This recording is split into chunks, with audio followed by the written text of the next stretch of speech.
오늘이 제일 좋은 날이에요. 왜냐하면 오늘이 내게 주어진 선물 같은 날이기 때문이에요. 잘 우리가 이해가 되지 않지만요, 우린 눈을 떠요. 그러면 당연한 듯 하루를 살아요. 왜 하루가 시작되는지 잘 몰라요. 그렇게 우리 가운데 주어진 하루가 무슨 의미인지 모른 채 우리는 그냥 하루를 살아갑니다. 여러분, 하루하루 어떻게 살아가시는지 모르겠어요. 하루하루의 삶을 우리가 조금 생각해 보면요, 우리가 원하든 원하지 않든 이상하게 우리는 하루를 살아가는 게 아니고 오늘을 살아가는 게 아니라 자꾸 내일을 살아가요. 그러니까 미래를 준비하면서 살아가는 거예요. 오늘에 집중하지 않고요, 내일 뭐가 일어날지 염려하고 내일 내가 되어야 하는 것, 내가 이루고 싶은 것을 위해서 오늘 살아가는 거예요. 그래서 우리에게 주어진 것은 오늘인데, 오늘 하루인데 우리는 내일을 위해서 살지요. 근데 내일을 가만히 생각해 보십시오.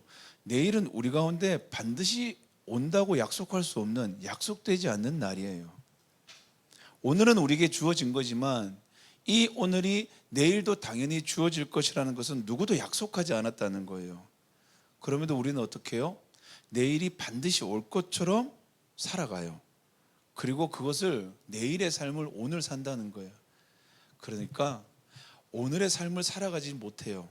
모든 사람들이 그래요. 오늘이 주어졌다는 것을 한번 우리가 고민해 봤으면 좋겠어요. 우리가 가장 익숙하게 생각하는 게 있어요. 그게 뭐냐면, 또 세상에서 가장 공정하고 정의롭다고 생각하는 게 있는데, 그 원칙이 뭐냐 하면 보상의 원칙이에요. 노력한 만큼 주어지는 것, 노력에 따른 정확한 보상이 주어지고, 만약에 그렇지 않다면, 그렇지 않은데도 누군가가 보상이 주어졌다면 그 불법이나 편법 혹은 반칙에 대해서는 반드시 형벌이 주어지는 것, 이게 우리는 공정하다고 생각해요. 정의롭다고 생각하죠. 우리가 성경을 이렇게 읽다 보면 우리가 이해할 수 없는 사건들, 이해할 수 없는 비유들, 이해할 수 없는 일들은요, 대부분 이 보상의 원칙에서 벗어났을 때 우리는 굉장히 이해하기 어려워해요. 우리 잘 아는 오후 5시에 온 사람의 비유라고 있어요. 포도원에서 일을 하는데 아침 6시, 9시, 정오, 3시 이렇게 포도원의 주인이 포도원에 일할 사람들을 이렇게 구하러 가는 거예요. 모든 사람이 똑같이 보상을 받은 거예요. 이거에 모든 품꾼들이 화를 냅니다. 아니, 왜 저는 아침 6시부터 왔는데, 저는 9시부터 왔는데, 저는 12시부터 왔는데 왜 저 5시, 1시간 일한 사람과 똑같은 보상을 받아야 됩니까? 이렇게 얘기하는 거예요. 성경에서 우리가 읽지만 우리도 불합리하다고 생각하는 이게 왜 그럽니까?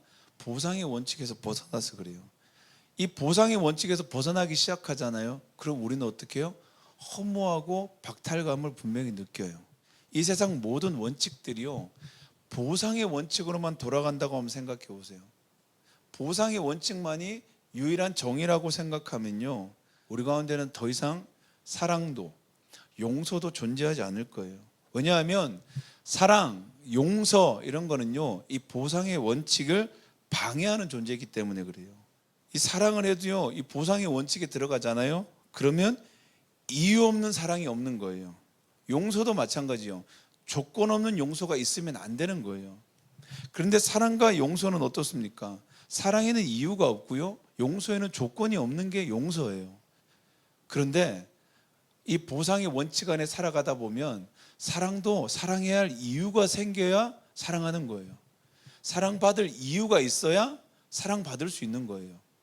그래서 이유 없이 사랑한다는 걸 이해하지 못하는 거예요. 용서도 마찬가지입니다. 용서받을 만한 사람만이 용서받아야 돼요. 그런데 용서받을 자격이 없는 사람은 용서받으면 안 되는 거죠. 그런데 사랑과 용서라는 근본적인 그 의미는요, 이유도 없고 조건도 없는 것이 사랑이요 용서라는 거예요. 이 보상의 원칙, 이 보상의 세상 안에는 결코 존재할 수 없는 것이 바로 이게 사랑과 용서, 희생, 용납이라는 거예요, 보면. 그래서요, 이 보상의 원칙 안에서 우리가 살아갈 때 우리의 사랑은 점점점 어떻게 됩니까? 이기적으로 변해요. 우리의 용서는 어떻습니까? 용서받을 만한 자격을 갖고 오라고 계속해서 강요해요. 그 용서가 아니라 그에게 또 다른 협박이 되는 거죠, 보면. 그죠?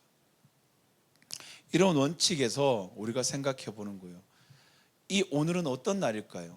보상의 원칙 안에 주어진 오늘은 당연히 이렇게 생각해야 돼요. 어제 내가 열심히 수고하고 노력한 것을 위로받는 오늘이 돼야 돼요. 이게 바로 보상으로 주어지는 오늘 하루인 거예요. 그럼 내일은 어떻습니까? 오늘 내가 열심히 살아간 나를 보상받는 내일이 돼야 되는 거예요. 그런데 우리는 생각해 봐요. 오늘이 어떻게 주어졌는지, 오늘 하루가 우리 삶 가운데 어떻게 주어졌는지는 우리가 어제 열심히 노력해서 오늘 우리가 하루가 주어졌냐라는 거예요. 그죠? 우리가 오늘 열심히 살아가야만 내일이 주어지는가라는 거예요.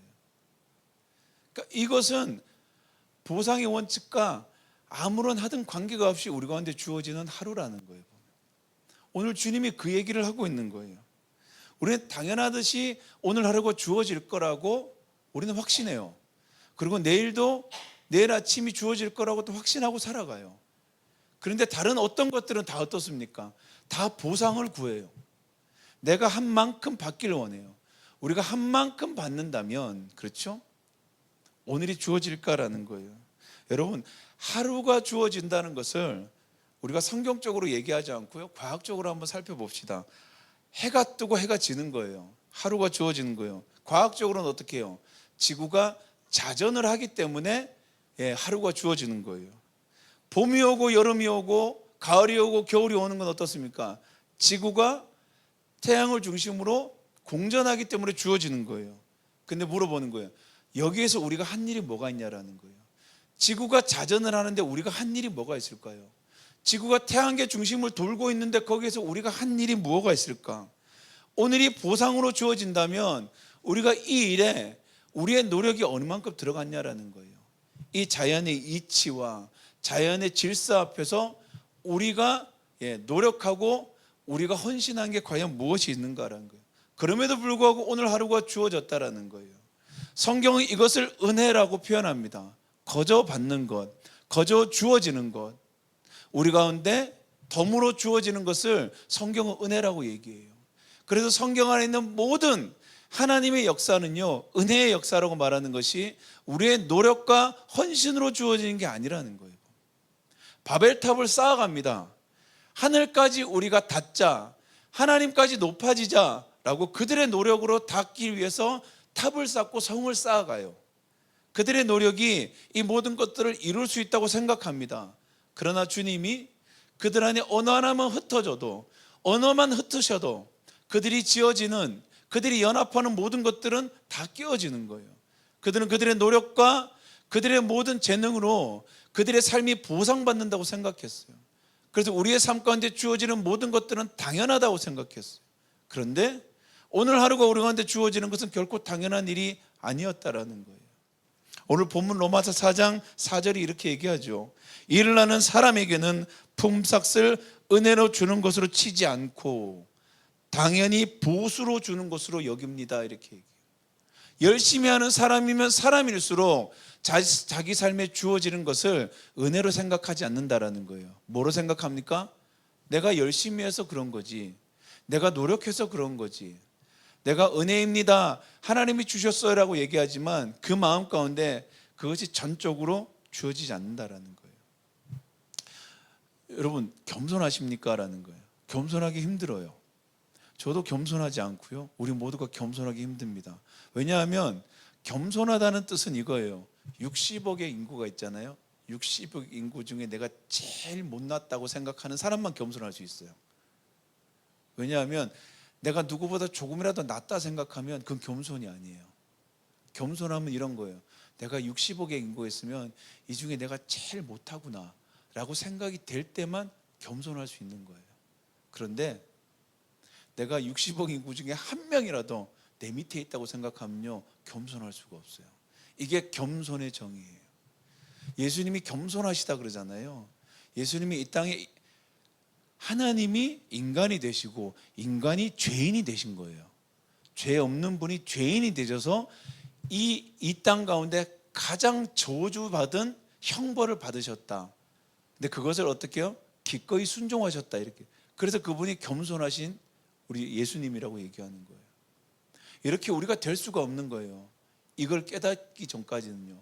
이 보상, 나의 노력과 열정과 재능을, 이 재능이 내 삶 가운데 주어지는 당연한 보수라고 생각하는 것, 그것을 넘어서지 않으면요, 우리는 겸손할 수도, 우리는 그 은혜를 받을 수도 없는 거예요.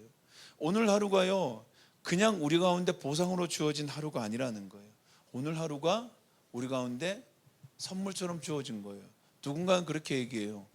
욥처럼 내일 아침 내가 눈을 안 떴으면 좋겠습니다. 하루가 너무 괴로우니까요. 하루가 너무 고통스러우니까, 하루를 살아가는 게 너무 막막하고 답답하니까 그렇게 여길 때도 있어요.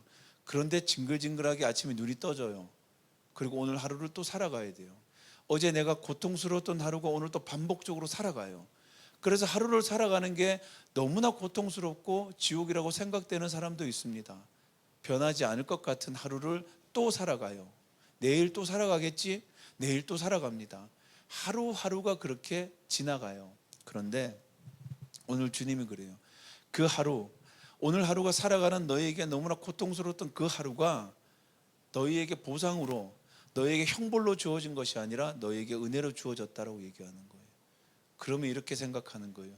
그 하루, 선물 같고 은혜 같은 하루를 내가 어떻게 살아야 할지를 주님과 함께 그 선물을 풀어보는 그 시간으로 살아가는 삶, 그게 바로 은혜의 삶이라고 오늘 얘기하고 있는 거예요.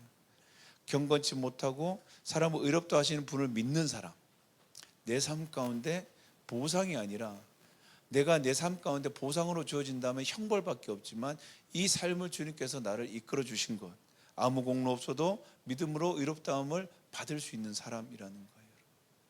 오늘 하루가 여러분 우리 가운데 주어지는 형벌이 아니에요. 내 삶이 고통스럽다고 그것이 내 삶이 형벌이 아니고요, 오늘 내 삶 가운데 은혜로 주어지는 하루라는 거예요. 이 하루를 어떻게 살아갈 것인가, 이 하루를 어떻게 보낼 것인가, 이것이 바로 우리 가운데 주어지는 숙제 같은 삶인 거예요.